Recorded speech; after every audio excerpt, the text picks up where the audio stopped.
with this. Well, on September 4th, Worksop's own Nicola Hopewell, Worksop in the United Kingdom, is going to be returning to action, attempting to advance to a professional record of 5-0 against none other than Argentina's own Cristina Pacheco.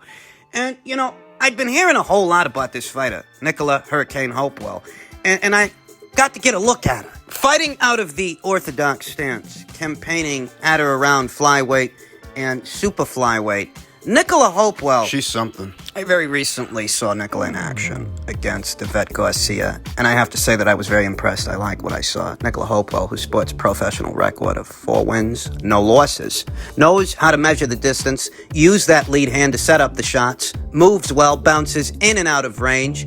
The best way to describe Nicola Hopewell's base style at this point in the juncture is a boxer-puncher who's not afraid to let those hands go. Strong right hand. I like the movement of Nicola Hopewell, like the jab, like the setup for a straight right hand. And I like the mustard on it. Nicola Hopewell of Worksop, the United Kingdom, is definitely someone to watch out for, someone you want to become familiar with. As stated, she's going to be in action September the 4th against Argentina's own Cristina Pacheco. Cristina, a veteran of 26 professional contests, 26 professional bouts. A fighter who's been in there with the likes of Alicia Baumgartner, Daniela Bermudez. Cristina Pacheco, she's got losses in the double digits. In many ways, she is a Chinese woman, but context is key. Nicola Hopewell only has 4 professional fights. This will be her 5th. So someone like Cristina Pacheco could give her something to work around. And that's the idea. Matching young Nicola Hopewell against fighters that might have more professional experience than she does,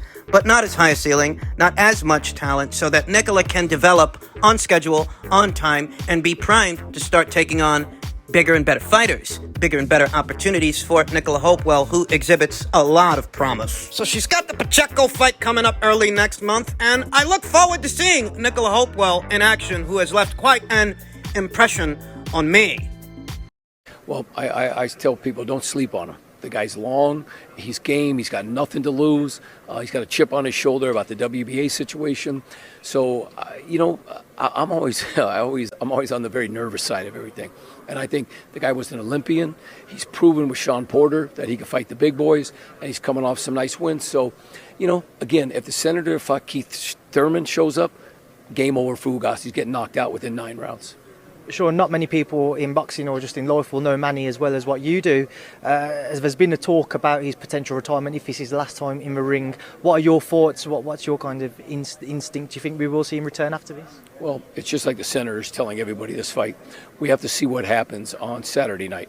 If he looks good, he feels great, he still has time to get in one more fight. But that'll all be really sorted out Saturday night. Appears that Sean Gibbons and Manny Pacquiao himself are taking a wait-and-see approach as to whether or not this is going to be the Fighting Senator's last fight. Manny Pacquiao himself has told reporters he's not sure if his fight versus Yordenis Ugas on Saturday will be his last fight, and said he'd still like to challenge Terrence Crawford and Errol Spence. Pacquiao was then asked if he'd consider a fight with Josh Taylor, and he replied, "That's a good one." Don't think that's gonna happen. I can't tell you with any certainty what's a safe bet here.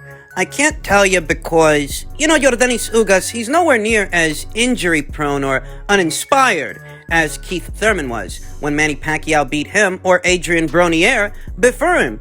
Yordenis Ugas knows that this is a big opportunity, the biggest of his career. Manny Pacquiao is on a winning streak. He rebounded off that very controversial loss to Jeff Horn with Lucas Mathise, a very past-it, over-the-hill Lucas Mathise, who retired after that fight. I believe he was stopped in 7 rounds by Manny, and Lucas hasn't fought since. Manny then fights Adrian Bronier, and we all know at what stage Adrian Bronier is in, Adrian is yet another uninspired fighter.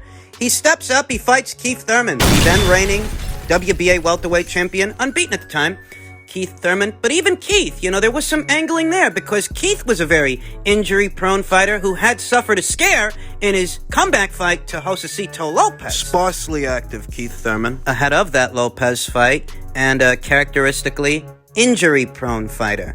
And that's not intended to degrade Manny's victory over Keith. I still view it as a very solid victory for Manny, considering how old Manny was. The fact that he could go in there and still beat guys like that, it's just another testament to Manny's overall legacy. But I do view this fight in a different scope, a different lens than those other fights, because I feel that Yordenis Ugas... He's hungrier than those guys were. Yordenis Ugas' career best wins include Brian Perella. That's the same Brian Perella that just fought Tony Harrison at 154 pounds. Yordenis fought him years ago, back when Brian was an unbeaten fighter.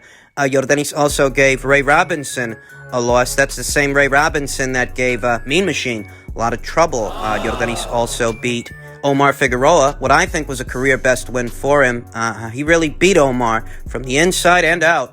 And, he's on a hot streak right now. He's won 3 consecutive fights, piled up 3 consecutive victories. He's never really competed at the same level as a Manny Pacquiao. Yordenis Ugas has never been a pound-for-pound darling.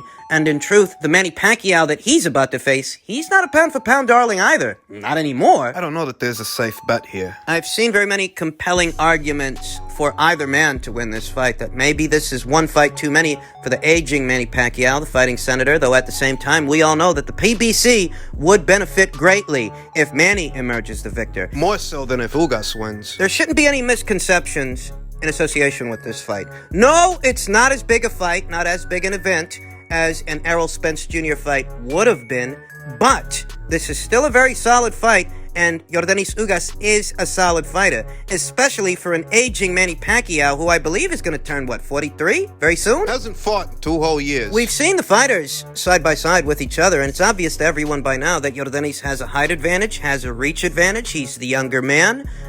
This is the biggest fight of his career. I mean, for Yordenis Ugas, this is the biggest stage he will have ever fought on, whereas for Manny, the 8th division champion, Manny Pacquiao, all-time great first ballot Hall of Famer, no doubt about it. For Manny, it's just another day at the office, so that X factor, as far as who wants it more. Who's hungrier? I don't think it's far-fetched for me to say that maybe Yordenis Ugas is hungrier now than Lucas Mathise and Adrian Bronier and even Keith Thurman were then when they faced Manny.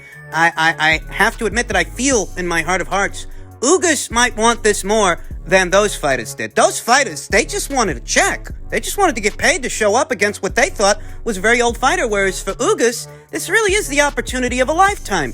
And I think that he knows that. I think he realizes that. Whereas Manny's contemplating retirement. We don't know that he's going to beat Ugas. We don't know that he isn't. But we do know he's nearing the end. We do know that the idea that this might be his very last fight, it's an idea that he is entertaining. It's an idea that he is throwing around. And I don't know if this is going to be a swan song. if Ugas wins the fight, I think it's safe to say Manny might pack it up and call it a career. That's if Ugas wins the fight. But if Ugas doesn't win the fight and Manny goes out there and he looks good and he feels good, he might have another fight. Or what if the fight is hard? Manny's awarded a decision that might be deemed a political decision in the best interests of making that Spence fight? What if the fight is hard on Manny? And what if he's awarded a decision that maybe he doesn't deserve in a fight that was close? What does Manny do then? The last couple of days since, Spence was swapped out with Yordenis Ugas due to injury, I've had a lot of people tell me they think that Manny could very well win on points politically because the PBC needs Manny on board for more than just one fight. They greatly stand to benefit from getting 2 Pacquiao pay-per-views out of this instead of just one. And because of that, the judges, they might be very generous with Manny Pacquiao, very understanding that, Manny, he hasn't knocked somebody out in a long time. Not since that Lucas Mathise fight. And Lucas was over the hill. He was past it. He ended his career off that knockout. Ugas is in a much better place now than Lucas Mathise was then. And Lucas is the last guy that Manny Pacquiao knocked out. Ugas is a much bigger guy. He's a taller guy than Manny, a longer guy than Manny, a younger guy than Manny, who's not limited to fighting behind straight shots, straight punches. He's a guy who can box on the outside and bang on the inside. Omar Figueroa knows all about that. Sean Gibbons is right. None of us should look past Yordenis Ugas. None of us should sleep on him. Manny Pacquiao, least of all. I mean, what was Jeff Horn's record ahead of that Pacquiao fight? And I don't care about the decision. I care about how the fight looked. I care about how the fight was fought. And Jeff Horn He gave Manny a lot of problems, just being bigger, younger, and more physical. Yordenis Ugas, he's a bigger and younger guy. He can get physical with you, rough you up. How generous would the judges have to be to Manny? I mean, that's the question. If Yordenis Ugas goes in there and he really makes things difficult, makes things rough for the fighting senator, how generous are the judges going to have to be? Or are the judges not going to have to be generous at all? Will Manny Pacquiao turn back the clock once more and beat Yordenis Ugas decisively, the way that he did Keith Thurman? I really don't know, and it feels like, you can feel how you feel and pick who you pick, but there are no safe bets here. They mentioned Crawford and Spence fights afterwards. I'm not holding my breath to see Manny Pacquiao fight Terence Crawford, even if he beats Ugas, even if he beats him in good fashion. I think that if he beats Ugas, the fight that he might have afterwards is the Spence fight. They can just pick up where they left off because, hey, that's who he was going to fight anyway before Spence got injured. And an injured Spence is better than a healthy Crawford. This is quite the situation. And finally, per tweet from Michael Benson, news broke yesterday that Andy Ruiz Jr. has undergone surgery on his right knee to deal with a long-standing issue that he's been struggling with for the last 3 years. His father, Andy Ruiz Sr., has revealed. He said they are hopeful he will be able to return to the ring in December. And this takes Andy out of a lot of conversations. This obviously takes him out of the running for a Dillian Whyte fight. Not that I expected that fight to materialize anyway, I didn't. This certainly takes him out of the running for a Charles Martin fight in the near future. Charles Martin has very limited options. He might get back to calling out Dillian Whyte for an opportunity, and I think that will be to no avail. Dillian Whyte, he doesn't seem like he wants to be bothered with Charles Martin. Sean Franklin, And Chris Arreola. they seem to be the front runners for Dillian Whyte's next fight in the United States or the United Kingdom. Those are the two names that are being thrown around, and I can only tell you now what I told you before. I'd actually be more interested in seeing Dillian Whyte versus Charles Martin than either of those two guys.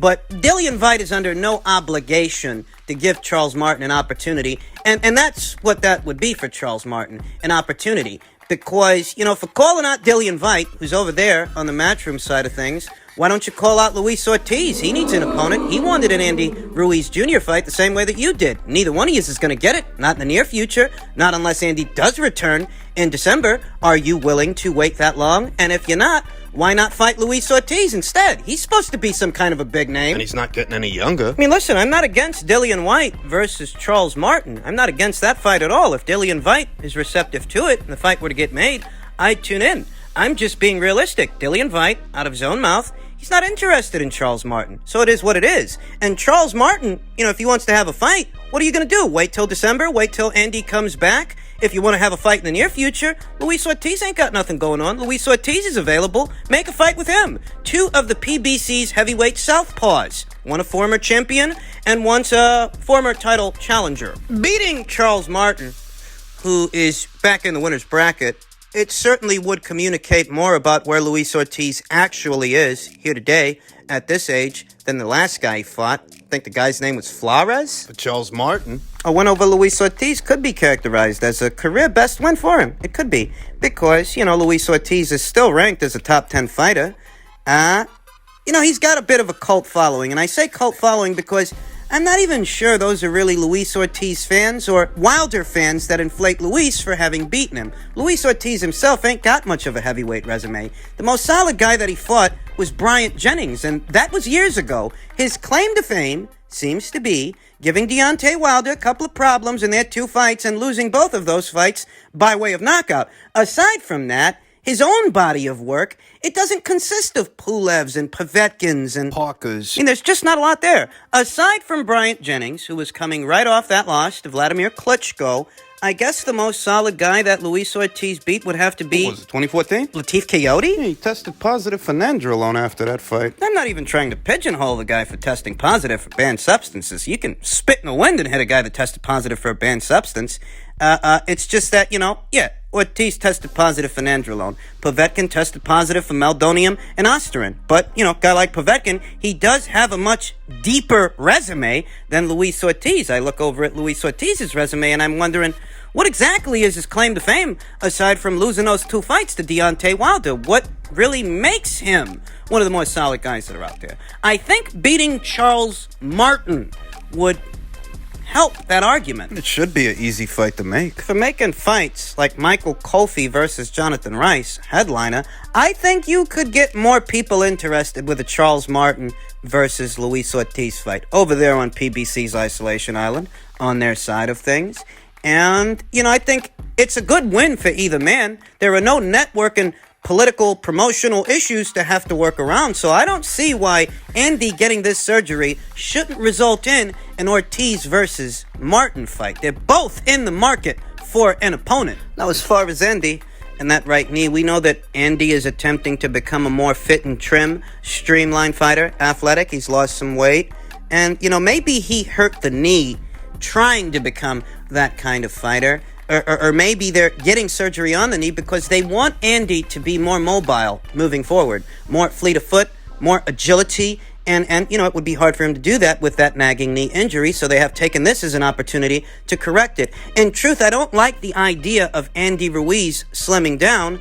I think that's why he got knocked down by Chris Arreola. He doesn't have that tree trunk neck, that shock absorber to take something off those punches, take something off those shots, make sure that his head doesn't jostle. If he thins out, so does his neck. And if his neck thins out, getting hit, the G-force behind those shots causes the head to jostle. The head moves one way, the brain moves another, and that results in a knockout. I mean, that's the situation. That a thinner Andy Ruiz may not be a durable Andy Ruiz. And Andy Ruiz's durability, that's a part of his claim to fame. That guy's got a big, guy can take a punch. Well, if he thins out, His durability might go with it. there's no such thing as a free lunch. Everything is a trade-off. If you try to make Andy Ruiz Jr. more fit and trim and more streamlined, he's going to lose something, because he's already not the biggest heavyweight, not the most statuesque, doesn't have the most generous physical dimensions. Most of Andy Ruiz Jr.'s weight is in his trunk. And beyond this surgery, I don't know if that's what the plan is still going to be. Getting Andy Ruiz Jr. to cut down on those pounds and, try and become more athletic. I'm just not sure. But what we do know is Andy's out of commission for the foreseeable future. That's the story.